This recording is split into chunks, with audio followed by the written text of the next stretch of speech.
Milky beauty Tamannaah Telugu cinema శ్రీతో ఇండస్ట్రీలోకి అడుగుపెట్టి దాదాపుగా 2 దశాబ్దాలవుతుంది. హ్యాపీ డేస్ హిట్ తో వెనక్కి తిరిగి చూసుకోవాల్సిన అవసరం లేకుండా కెరీర్ లో ముందుకు సాగింది. ఎన్నో సూపర్ హిట్ సినిమాలో ఎంతో మంది సూపర్ స్టార్స్ తో తమన్నా నటించి మెప్పించింది. ఈ మధ్య కాలంలో మిల్కీ బ్యూటీ తమన్నాకు కాస్త తక్కువ ఆఫర్లు వస్తుండటంతో తమన్నా పనైపోయిందంటూ సోషల్ మీడియాలో కొందరు కామెంట్స్ చేయడం మొదలుపెట్టారు. ఏ హీరోయిన్ అయినా 10 ఏళ్లు ఇండస్ట్రీలో బిజీగా ఉంటే గొప్ప విషయం.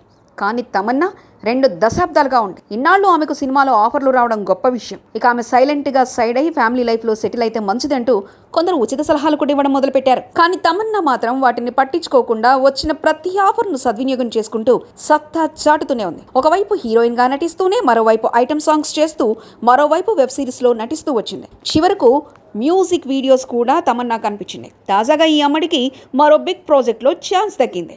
ఈ ఆఫర్తో తమన్నా మరో 5 ఏళ్ల కెరీర్ను కంటిన్యూ చేయవచ్చు అనే అభిప్రాయం వ్యక్తమవుతుంది. వివరాల్లోకి వెళ్తే MS ధోని, రుస్తుమ్, టాయిలెట్ వంటి విభిన్న చిత్రాలను ప్రేక్షకుల ముందుకు తీసుకొచ్చి కమర్షియల్గా విజయాలను సొంతం చేసుకోవడంతో పాటు విమర్శకుల ప్రశంసలను దక్కించుకున్న దర్శకుడు నీరజ్ పాండే ప్రస్తుతం ఒక వెబ్ సిరీస్ కోసం వర్క్ చేస్తున్నారు. ఇప్పటికే ది ఫ్రీలాన్సర్ వంటి వెబ్ సిరీస్లో మెప్పించిన నీరజ్ పాండే దర్శకత్వంలో రూపొందుతున్న కొత్త వెబ్ సిరీస్లో మిల్కీ బ్యూటీ తమన్నా 2 విభిన్నమైన పాత్రల్లో కనిపించబోతున్నట్లుగా బాలీవుడ్ వర్గాల ద్వారా సమాచారం అందుతుంది.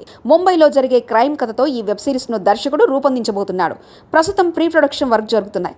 ఈ ఏడాదిలోనే ఈ వెబ్ సిరీస్ను పూర్తి చేయబోతున్నారు. త్వరలోనే ఈ వెబ్ సిరీస్ గురించి మరిన్ని వివరాలు తెలియజేయబోతున్నారట. ప్రతిష్టాత్మకంగా నీరజ్ పాండే వెబ్ సిరీస్లో ఛాన్స్ దక్కించుకున్న మిల్కీ బ్యూటీ తమన్నా ఫ్యాన్స్ చాలా హ్యాపీగా ఫీల్ అవుతున్నారు. ఇన్నాళ్ళు మా తమన్నా పనైపోయిందంటూ విమర్శించిన వారికి ఇదే సమాధానం అన్నట్లుగా ఫ్యాన్స్ సోషల్ మీడియాలో కామెంట్స్ చేస్తున్నారు. హీరోయిన్గా కూడా తమన్నా బిజీ అవ్వడం ఖాయమని వారు ధీమాతో కనిపిస్తున్నారు.